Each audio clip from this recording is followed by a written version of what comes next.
வான்முகல் வள்ளுவத்தை வாழ்க்கை நெறியாக கொண்டு வாழ்ந்திடும் அன்பர்களே, நண்பர்களே, விடியல் குகனின் அன்பான முதல் வணக்கம். இன்று ஒரு அருமையான கருத்தரங்கத்திற்காக வருகை தந்திருக்கின்றோம். என்னை பற்றி அன்பர் பாபு சசிதரன் அவர்கள் பல புகழ்மொழிகளை எடுத்து வைத்து அடுக்கினார். அத்தனையும் கேட்டதில் எனக்கு பனி மழை பெய்தது போல் இருந்தது. அப்படியே உறைந்து விட்டேன், கரைந்து விட்டேன். ஆக அவ்வாறு ஒரு அறிமுகத்தை, அருமையான ஒரு அறிமுகத்தை கொடுத்து இந்த அரங்கத்தையும் கொடுத்திருக்கின்றார். அவருக்கு முதற்க நான் நன்றி சொல்ல கடமைப்பட்டிருக்கின்றேன். நிமிர் இலக்கிய வட்டம் திமிழ் கொண்டு நிமிர்ந்து நிற்கிறது. திமிழ் என்றால் திமிர் அல்ல. திமிழ் என்பது காளைகளின் அழகு. சரக்கு இருந்தால் முறுக்கேறிவிடும். உரம் வாய்ந்த காளைகளுக்குத்தான் அழகான திமிழ் இருக்கும். இடைவிடாமல் தமிழ் பணி, சமூக பணி ஆற்றி நிமிர் இலக்கிய வட்டம் திமிழ் கொண்டு நிமிர்ந்து நிற்கிறது. கவியரங்கம், கருத்தரங்கம் என்று தமிழகத்தின் கருத்தியலில் தொடர்ந்து தாக்கம் ஏற்படுத்திக் கொண்டிருக்கிறது. ஆனால் இந்த நிமிர்வு எப்போதும் தமிழகத்திற்கு தலைகுனிவு ஏற்படாத வண்ணம் நிமிர்ந்து நிற்க செய்யும் என்று நம்பிக்கை எனக்கு இருக்கிறது. ஐயா, சரி, நிமிர் இலக்கிய வட்டத்தில் நிமிர் புத்தக பட்டறை நமது படிப்பறிவையும் பட்டறிவையும் பட்டை நீக்க அருமையான பல தலைப்போடு இன்று களம் காண வைத்திருக்கிறது. திருக்குறள் கருத்தரங்கம். திருக்குறள் என்றாலே பொத்தானை போட்டவுடன் எழுதிய விளக்கை போல உலகின் அறிவெல்லாம் உலக பொதுமறையாம் திருக்குறளின் சிறப்புகளை நான் கூறி நீங்கள் அறிய வேண்டிய அவசியம் இல்லை. உலக பொதுமறை, பொய்யாமொழி, வாயுரை வாழ்த்து, முப்பால், உத்திர வேதம், தெய்வ நூல் என திருக்குறளுக்கு கூறப்படும் பற்பல பெயர்களே அதன் சிறப்புகளை எடுத்துக்காட்டு. எல்லோரும் அமரநிலை எய்தும் நன்முறையை இந்தியா உலகிற்கு அளிக்கும் என்று மகாகவி பாரதி பாடியுள்ளார். ஆனால் எல்லோரும் அமரநிலை எய்தும் நன்னெறியை ஏற்கனவே திருக்குறள் வழங்கி உள்ளது என்றால் அது மிகையொன்றும் ஆகாது. உலகம் போற்றும் திருக்குறளின் சிறப்பை யாராலும் மறுத்து கூறவும் முடியாது. இன்றைய திருக்குறள் கருத்தரங்கில் இங்கு அரங்கேற உள்ள உரைகள் எல்லாம் அதனை உறுதிப்படுத்த உள்ளன. இங்கு இப்போது 5 உரைகள் அரங்கேற உள்ளன. ஒவ்வொன்றும் பொன் எழுத்துக்களால் பொருத்தி வைக்கக்கூடியதாக இருக்கும் என்பது திண்ணம். ஒவ்வொருவர் உரையும் இங்கே அரங்கேற உள்ளன, அதனை உறுதிப்படுத்தும் வண்ணம். திருக்குறளின் பெருமையை வானளவு போற்றுவதோடு திணையளவேனும் கடைபிடித்தலே நன்று என்பது எனது எண்ணம். திருக்குறளை கடைபிடித்து அன்பு வழியில் அறப்பணிகள் செய்தால் மண்ணுலகை சொர்க்கமாக்கி வாழலாம் என்பது திண்ணம். இந்த கருத்தரங்கில் முதலில் பேச வருகிறார் அதனி, விழுப்புரம் நல்லாசிரியர். என்ன பொருளில் பேச வருகிறார் தெரியுமா? பொருள். ஆம், அவர் பேச வரும் பொருளே பொருள்தான். பொருள் இல்லாரை பொருளாக செய்வது பொருள் அல்லது இல்லை பொருள் என்று திருவள்ளுவர் சொல்லுகிறாரே, அந்த பொருள் பற்றி பேச வருகிறாரா அல்லது அறம், பொருள், இன்பம் என்று முப்பாலில் வரும் பொருள் அதிகாரம் முழுவதையும் பற்றி பேச வருகிறாரா என்பது பற்றி அவருக்குத்தான் தெரியும், எனக்கு தெரியாது. ஆனால் ஒன்று, பொருள் எல்லோருக்கும் பிடிக்கும். ஏனென்றால் பொருள் எல்லோருக்கும் வேண்டும். ஆதலால் கவிஞர் அதனி அவர்கள் பேச வரும் பொருள் எல்லோருக்கும் பிடிக்கும். கவிஞர் அதனி யார், அவரை பற்றி விவரம் என்ன என்பதை அறிய கூகுளில் அவர் பெயர் போட்டு தேடினேன். லட்சக்கணக்கான செய்திகள் வந்தன. ஆனால் வந்ததெல்லாம் அதனி பற்றி அல்ல, அதானி பற்றி வந்தது. இவர் அதானி அல்ல, அதனி என்பதால் ஒரு நிம்மதி.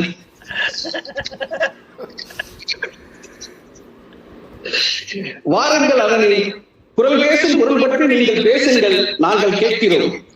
எல்லோரும் எல்லாம் பெற்று இன்பமாய் வாழ்வதற்கு நீங்கள் பேசும் பொருள் நல்வழி காட்டட்டும். நிலையான பொருள் பெற்று நிறைவாக வாழ்வதற்கு நல்வழி காட்டட்டும். வாருங்கள் கவிஞர் அதனை, தாருங்கள் கவிதை பதனி. வாங்க அதனை அவர்களே, நன்றி. வள்ளுவம் ஒரு பெரும் கடல், அதில் மூழ்கி மூழ்கி முத்தெடுக்கலாம் எவ்வளவு வேண்டுமானாலும் என்பதை உங்களுடைய உரை எடுத்து காட்டுகிறது. எவ்வளவோ பொருள் அதிகாரத்தில் பொருளில் இருக்கின்றன. பல பல விடயங்களையும் பல பல முறை கேட்டு பொருள் பற்றி நிறைய தெரிந்திருக்கின்றோம். ஆனாலும் தெரியாத பொருளெல்லாம் நீங்கள் எடுத்து வந்து இங்கு அடுக்கி வைத்தீர்கள். அதை பார்க்கின்ற போது திருக்குறளில் இவ்வளவு இன்னும் இருக்கிறதா, இன்னும் இருக்கிறதா, இன்னும் எவ்வளவுதான் இருக்கிறது என்று எண்ணி எண்ணி பார்க்க வேண்டிய வியப்பு எழுதுகிறது. நீங்கள் எடுத்து சொன்னீர்கள், பொருள் பாலில் அரசர்களை பற்றி, அமைச்சர்களை பற்றி, அறிஞர்களை பற்றி, சான்றோர்களை பற்றி எல்லாம் பல பல விஷயங்கள் வருகிறது, விடயங்கள் வரும். நீங்கள் அதையெல்லாம் அதிகம் பாராமல் அடித்தட்டில் இருப்பவர்களை பார்க்க வேண்டும் என்ற எண்ணத்தில் நீங்கள் எடுத்துரைத்தீர்கள் அல்லவா? விலைமகள்கள் பற்றியும் கல்லுண்பவர்கள் பற்றியும் அவர்களுடைய நிலைகள் பற்றியெல்லாம் எடுத்துரைத்து அவர்களுக்கும் ஒரு நீதி நியாயம் கிடைக்க வேண்டும் என்பதை போன்று நீங்கள் பேசியது என்பது வேறுபாடாக இருந்தது என்பதோடு இங்கு மாறுபாடு பலருக்கும் உள்ள மாறுபாட்டையும் சரி செய்வதாக இருந்தது. அடுத்து அரசர்களுடைய தகுதி, அவர்களுக்கு வேண்டியதெல்லாம் என்ன என்பதை பற்றி மார்க்ஸ் வள்ளியோடு ஒப்பிட்டு பார்த்து சில விடயங்கள் சொன்னீர்கள். இங்கு வள்ளுவரை பின்பற்றுவதை விட மார்க்ஸ் வள்ளியை பின்பற்றுவதுதான் அதிகம் உள்ளார்கள் என்று எண்ணும் அளவிற்கு எனக்கு உங்களுடைய உரை உரைத்தது. ஆக அந்த அளவிற்கு மார்க்ஸ் வள்ளி சொன்னது ஒன்று, அதுதான் இங்கு பெரும்பாலான அரசியல்வாதிகள் கடைபிடிக்கிறார்கள் என்று தோன்றுகிறது. ஆனால் வள்ளுவர் சொன்ன வழியில் கடைபிடித்தால் அது எல்லோருக்கும் நல்லதாக அமையும் என்பதையும் எண்ணி பார்க்க வேண்டியிருக்கிறது. அடுத்து நீங்கள் ஒழுக்கம் பற்றியெல்லாம் சொன்னீர்கள். இந்து சக்தியாக ஒரு பாதிக்கப்பட்டு ஒரு தாழ்ந்த நிலையில் இருக்கக்கூடியவர்களை எல்லாம் ஊக்குவிக்கக்கூடிய அளவிற்கு ஒரு தூண்டுதல் சக்தியாக எல்லாம் திருக்குறள் இருக்கிறது என்பதை எடுத்து வைத்தீர்கள். நட்பு பற்றி உடுக்கையின் ஒப்பீட்டை எடுத்துக்காட்டி அதை எவ்வளவு சிறப்பாக வள்ளுவர் பயன்படுத்தியிருக்கிறார் என்பதையெல்லாம் எடுத்துக்காட்டி நட்பின் இலக்கணத்தை நன்குரைத்தீர்கள். கல்வியின் சிறப்பு பற்றி அது எந்த அளவிற்கு தேவையானது என்பதையும் அழகாக எடுத்துரைத்தீர்கள். இவ்வளவு அசையே இருப்பாரை காணி நிலவென்னும் நல்லால் நகும் என்கின்றது திருக்குறள். என்னால் முடியவில்லை என்றும் எனக்கு வாழ வழியில்லை என்றும் வருந்துவோரை பார்த்து நிலமெனும் நல்லால் நகைப்பால் என்கின்றார் வள்ளுவர். நிலம் எவ்வளவு கொடுக்கிறது, எவ்வளவு கொடுத்தாலும் போதவில்லை என்று புலம்பிக் கொண்டிருப்பது நியாயமா? மண்ணுலகில் சொந்தமாக்கி வாழக்கூடிய அளவிற்கு பூமித்தாய் நமக்கு அளவற்ற வளங்களை வழங்கியுள்ளார். எல்லோரும் இன்புற்று வாழ்வதற்கு தேவையானதை அவள் கொடுத்துள்ளார். ஆனால் எவ்வளவு கொடுத்தாலும் போதாது என்று அளவற்ற ஆசைகளை நெஞ்சில் சுமந்து பொது நலனை அழித்து சுயநலமாய் வாழும் மக்களுக்கு இல்லை மக்களுக்கு அவளால் என்ன பொருள் தர முடியும்? சுனாமி, எரிமலை, பூகம்பம், கொரோனா போன்றவற்றைத்தான் தர முடியும். கவிஞர் அதனை அவர்களின் உரை திருக்குறள் பேசும் பொருள் பற்றிய விவரங்களை தெளிவாக விவரித்தது. நிச்சயமாக அவையெல்லாம் நமக்கு பயனுள்ளதாக அமையும் என்பது சின்னம். அடுத்து பேச வருகின்றார் கவிஞர் குருமூர்த்தி பாலகிருஷ்ணன் அவர்கள். அமெரிக்காவில் இருந்து பேசுகின்றார். அதுவும் இரவு நேரத்தில் இப்போது நம்ம கூட பேசிக் கொண்டிருக்கின்றார். எவ்வளவு தமிழ் பற்று பாருங்கள். இவர் பேசும் பொருள் யாரும் நினைத்து பார்க்க முடியாத பொருள். திருவள்ளுவரை எல்லோரும் எங்கள் மதம் என்று அவரவர் மதத்துக்கு ஆள் பிடித்துக் கொண்டிருக்கிறார்கள். ஆனால் மதத்தையே பிடிக்காத பெரியாரோடு திருவள்ளுவரை ஒப்பிட்டு பார்க்கும் அற்புத முயற்சியில் இறங்கிவிட்டார் கவிஞர் குருமூர்த்தி பாலகிருஷ்ணன். எனக்கு தெரிய திருவள்ளுவருக்கும் பெரியாருக்கும் உள்ள பெரிய ஒற்றுமை நீண்ட தாடிதான். அந்த தாடிக்குள் இருந்துதான் இருவரும் சமுதாயத்திற்கு வேண்டிய நல்ல நல்ல கருத்துக்களை எல்லாம் எடுத்து கொடுத்தார்களோ என்னவோ.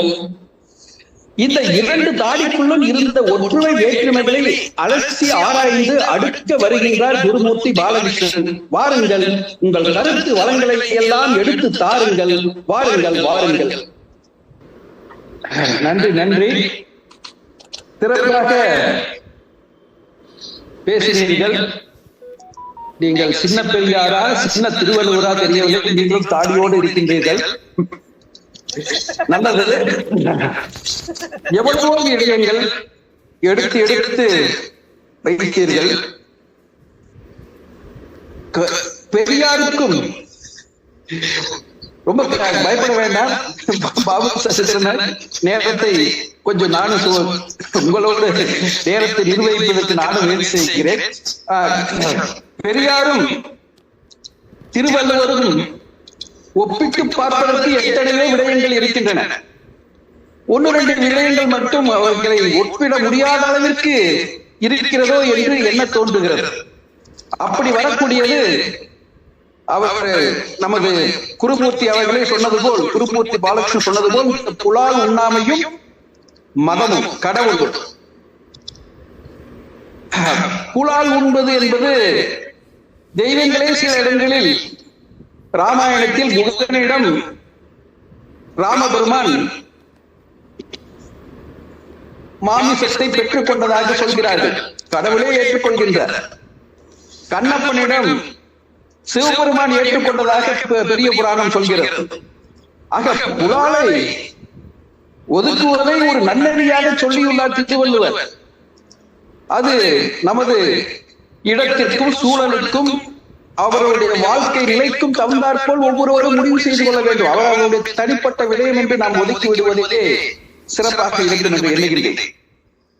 கடவுளை பற்றி வருகின்ற போது கடவுள் ஏற்பாளர் திருவள்ளுவர், கடவுள் மறுப்பாளர் பெரியார் என்பதுதான் பெரிய வேற்றுமையாக இருக்கிறது. அதற்கு அவரே பல விடயங்களை முடிந்தார். பெரியார் மக்கள் நன்கு வாழ்வதற்காக பாடுபட்டார். திருவள்ளுவரும் அதே நோக்கத்திற்காக பாடுபட்டார். திருவள்ளுவர் சித்தாந்தவாதி, பெரியார் சிந்தனைவாதி என்று சொன்னார். அதாவது ஒரு தத்துவத்தை நடைமுறைப்படுத்துவது என்பது இரண்டும் சற்று கொஞ்சம் வேறுபாடு உள்ளது போல் தோன்றும். தத்துவமாக இருக்கின்ற போது அது இலக்கு லட்சியம் என்று இருக்கும். அந்த லட்சியத்தை யதார்த்தம் ஆக்குவதற்கு சில பல நடைமுறை சாத்தியங்களை கொண்டு வர வேண்டும். அப்படி பெரியார் அவர்கள் பல நடைமுறை சாத்தியமான திருவள்ளுவர் சொன்ன கருத்துக்களை நடைமுறைப்படுத்துவதற்காக பல விஷயங்களை அது அதற்கு எதிராக இருக்கிறதா அதை அதற்கு எதிராக செய்யப்படும் என்பது போல, அதாவது சமத்துவத்திற்கு மதம் தடையாக இருக்கிறதா, மதத்துக்கு எதிராக பேசு, கடவுள் அது மதத்திற்கு கடவுள் ஆதாரமாக இருக்கிறதா அதை எதிர்த்து பேசு என்பது போல அவருக்கு பெரியார் மதத்திற்கும் கடவுளுக்கும் எதிராக நின்றார் என்ற கருத்தை சொன்னார். கடவுள்னா என்னங்க?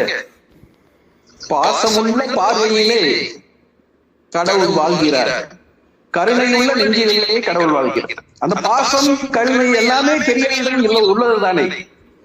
கண்ணன் வந்தான், ஏழை கண்ணன் வந்தான், கண்ணன் வந்தான், ஏழை கண்ணீரை கண்டதும் கண்ணன் வந்தான்.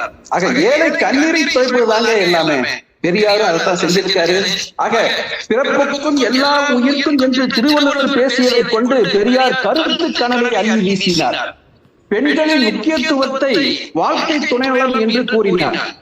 பெண்ணுரிமைக்காக முழங்கினார் பெரியார். எல்லோரும் இன்புற்று வாழ்வதற்கு நன்னறி வகுத்தார் திருவள்ளுவர். அதன் நடைமுறை சாத்தியமாக்குவதற்கு பாடுபட்டார் பெரியார் என்பதையெல்லாம் அருமையாக விவரித்தார் குருமூர்த்தி பாலகிருஷ்ணன். அவருக்கு நன்றி கூறி பாராட்டுவோம்.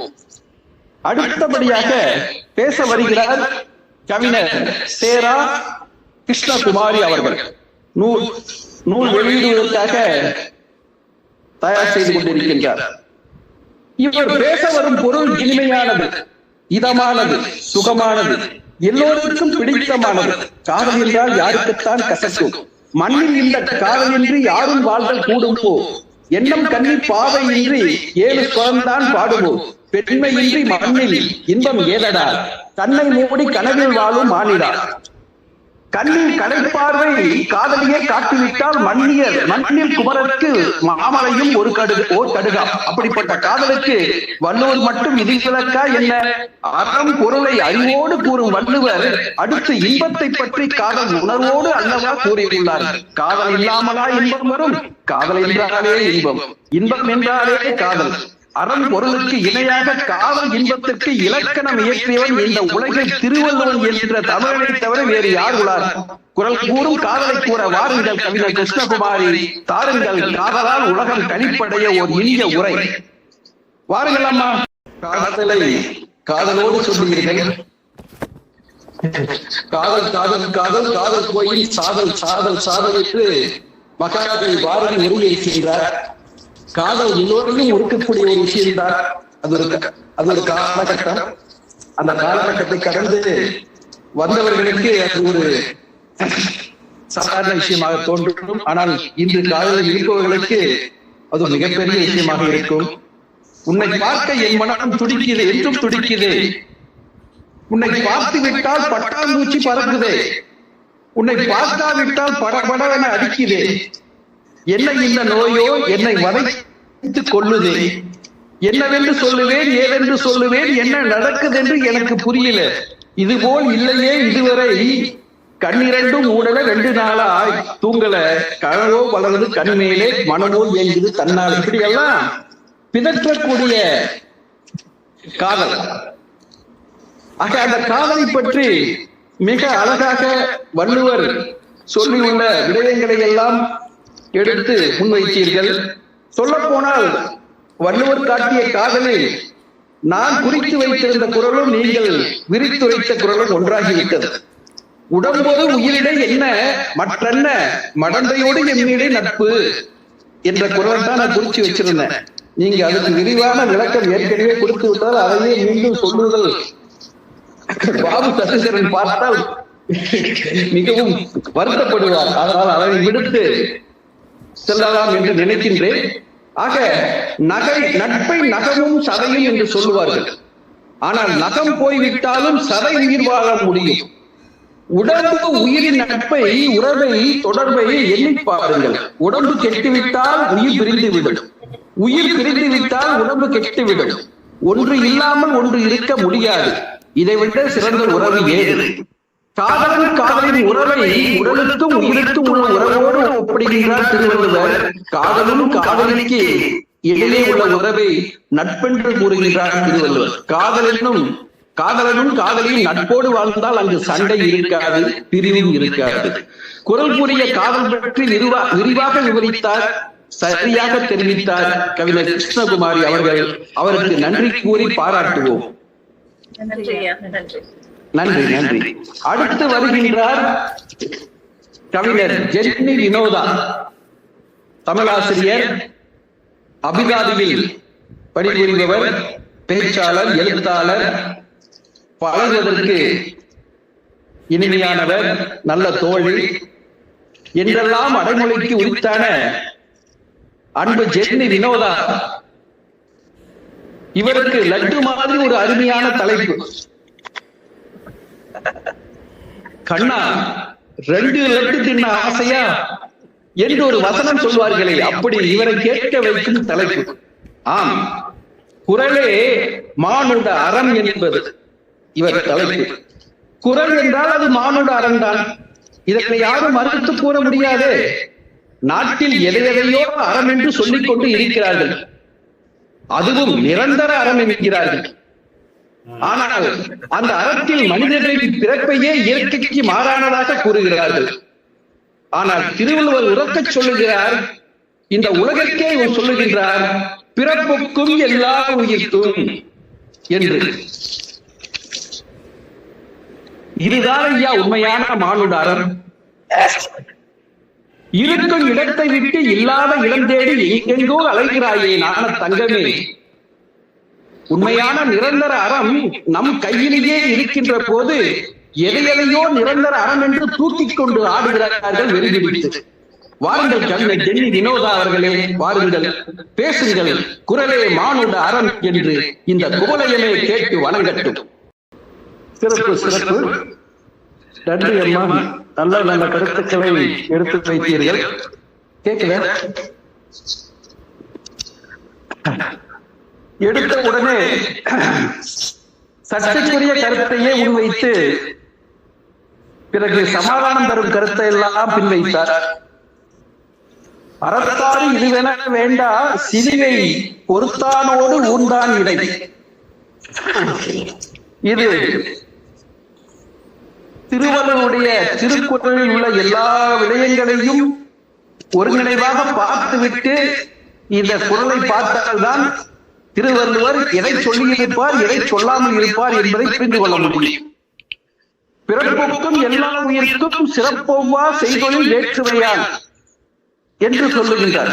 பிறப்பினால உயர்வு தாழ்வு எதுவும் கிடையாது, எல்லாரும் சமம் என்று சொல்லிய பிறகு சிறப்பு என்னன்னு சொன்னா இதில் வேற்றுமைப்படுத்தக்கூடிய சிறப்பு என்ன என்று சொன்னால் அவரவர் செய்யக்கூடிய தொழில். சிலர் பலரும் பல்வேறு விதமான தொழில்களை செய்வார்கள். அந்த எந்த தொழிலும் உயர்ந்ததும் இல்லை தாழ்ந்ததும் இல்லை. ஆனாலும் படிநிலைகள் இருக்கும். படிநிலைகள் என்றால் ஒருத்தர் அதிகாரியாக இருப்பார், ஒருத்தர் அவர் கீழாக பணிபுரிவோராக இருப்பார். இது எல்லாம் நிர்வாக முறையில் தவிர்க்க முடியாதது. எல்லோரும் தலைவராக உயர் பதவியில் இருப்பவராகவே இருந்துவிட்டால் கீழே வேலை செய்வதற்கு ஆள் இல்லாமல் போய்விடும். ஆக இது ஒரு நிர்வாகத்தில் ஒரு பொருளாதார ரீதியான நடைமுறைகளில் இந்த மேல் பொறுப்பு கீழ் பொறுப்பு என்றெல்லாம் இருக்கத்தான் செய்கிறது. அதை தவிர்த்து விடுதல் என்பது எந்த சமுதாயத்தில் சாத்தியமோ தெரியவில்லை. ஆனால் அந்த நிலையை அவர் வள்ளுவர் பார்க்கின்றார். ஆக ஒருத்தர் பல்லக்கில் செய்கிறார் என்றால் அவருடைய பொறுப்பு அவருடைய பணி நிமித்தம் அவர் அந்த உயர்வு தரப்பட்டிருக்கிறது. அதே சமயம் அவரை சுமந்து செல்லக்கூடியவர்கள் அவர்களுடைய பணிகளை செய்கிறார்கள். இதில் உயர்வு தாழ்வு எதுவும் இல்லை. அவர்கள் செய்கின்ற பொறுப்பு பணியிலே வேறுபாடு இருக்கிறது என்றுதான் நாம் எடுத்துக்கொள்ள வேண்டும். ஆனால் நீங்கள் ஒரு கதை சொன்னேன், ஒரு கதை அதற்காக சொன்னேன் பாருங்க. இவருக்குள்ள பேசினாங்க, இவ்வளவு ஒற்றுமையா ஏற்படல அப்படின்னு எல்லாம் சொல்றது, அது ஏதோ இவர்களுக்கு எதுவுமே வராது, இவர்கள் எல்லாம் தாழ்ந்தவர்கள் இழிந்தவர்கள், இவர்களுக்கு ஒற்றுமையா ஏற்படாது என்று குறை கூறுவது போல் இருக்கிறது. அப்படி நாம் எண்ணி பார்க்க வேண்டாம். ஒற்றுமை எங்கும் வரும். எங்கு எது தேவையாக இருக்கிறதோ அங்கு நிச்சயமாக வரும். ஆக இந்த அளவுக்கு இதை பார்த்துவிட்டு அவர் குரல் கூறிய மானுட அறம் பற்றி சொல்வதென்றால், மானுட அறம் என்றாலே என்னன்னா எல்லோருக்கும் எல்லாம் கிடைக்க வேண்டும், அதுதாங்க சிறந்த அறம். அந்த எல்லோருக்கும் எல்லாம் கிடைக்க வேண்டும், சம வாய்ப்புகள் இருக்க வேண்டும் என்பதை தவிர வேறு அறம் எதுவும் இல்லை. அந்த அறத்துக்கு இந்த கருத்துக்களை எல்லாம் திருவள்ளுவர் முன்வைத்திருக்கிறாரோ அது எல்லாம் நல்ல கருத்துக்கள் தான், நாம் ஏற்றுக்கொள்ள வேண்டிய கருத்துக்கள் தான். அப்படி பார்த்தா திருக்குறளில் உள்ள கருத்துக்கள் பெரும்பாலும் அப்படிப்பட்டதாகத்தான் இருக்கிறது என்பது என்னுடைய பார்வை.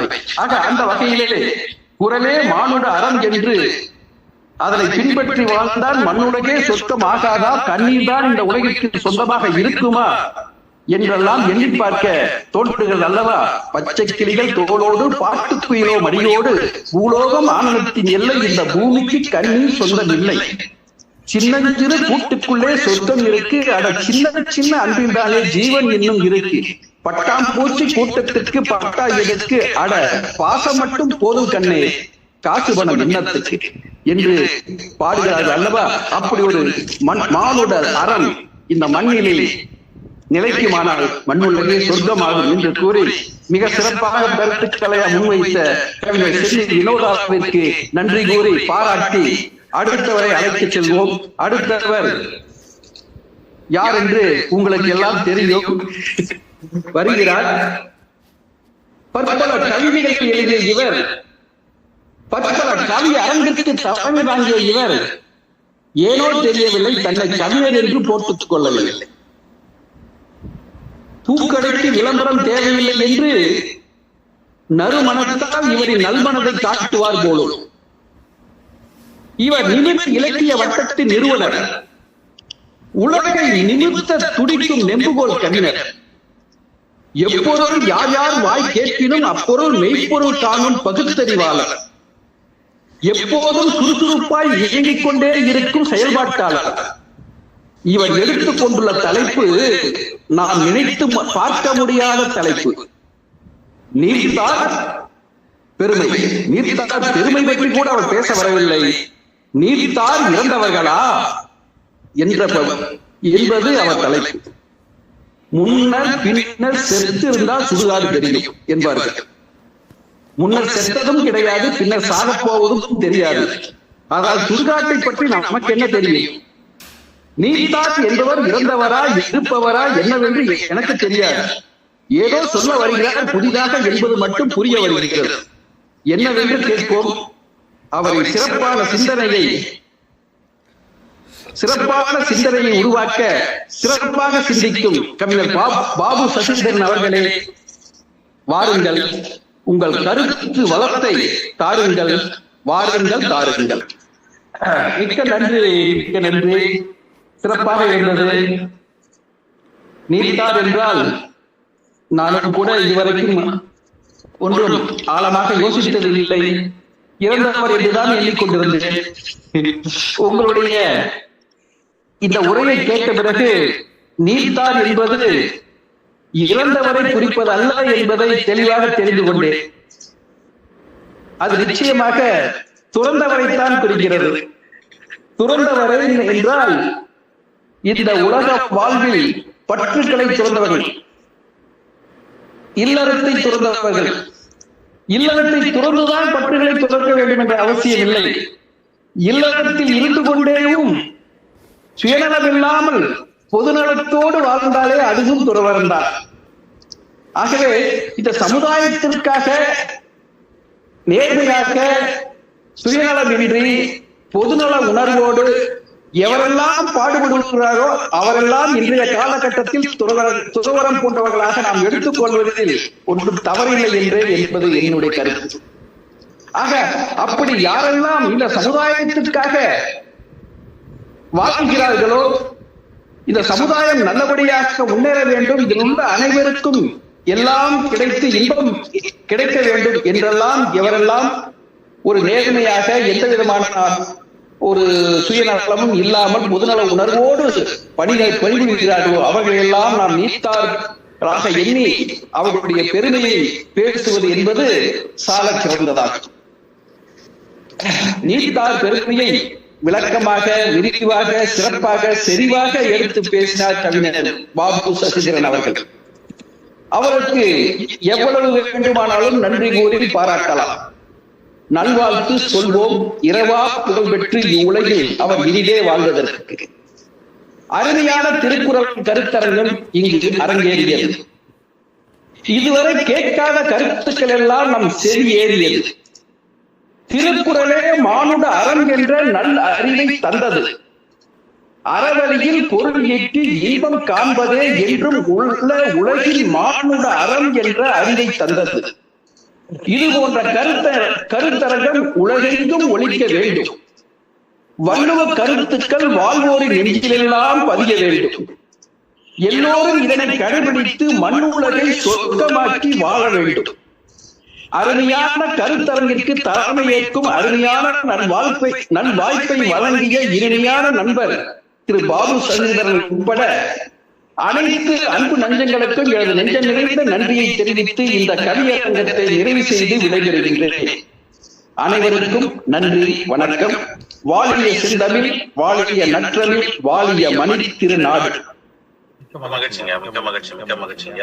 சிறப்பான ஒரு தலைமை, ஒரு அற்புதமாக எல்லோரையும் வழி நடத்தி மிக நேர்த்தியாக இந்த நிகழ்வை முன்னெடுத்து நடத்தி தந்திருக்கிறார் அன்பிற்கினிய தோழமை. இதே நேரத்தில் சிறந்த சமூக செயல்பாட்டாளர், பணி ஓய்வு பெற்ற பிறகும் அதே போன்று தேனியில் சுறுசுறுப்போடு இயங்கிக் கொண்டிருக்கின்ற விடியல் குகன் ஐயா அவர்களை மன நிறைய பாராட்டுகிறேன். அவர்களுடைய தேவை, அவருடைய சேவை இந்த சமூகத்திற்கு எப்பொழுதும் தேவையான ஒன்றாக இருந்து கொண்டே இருக்கிறது. மிக அற்புதமான ஒரு தலைமை, மிக அற்புதமான கருத்துரை, எல்லோருடைய உரைகளையும் கேட்டு மிக அழகாக நேர்த்தியாக உள்வாங்கி சிறப்பாக தலைமையேற்று நிகழ்வை நடத்தி தந்த அன்பு தோழமை, அன்பு ஐயா விடியல் குகனையா அவர்களுக்கு எங்கள் அனைவரின் சார்பாக எங்கள் நெஞ்சினிக்கும் நன்றிகளை உரித்தாக்கிக் கொள்வோம். இப்பொழுது மகிழ்ச்சி, ரொம்ப மகிழ்ச்சி, சிறப்பாக இருந்தது. நல்லது நல்லது நல்லது.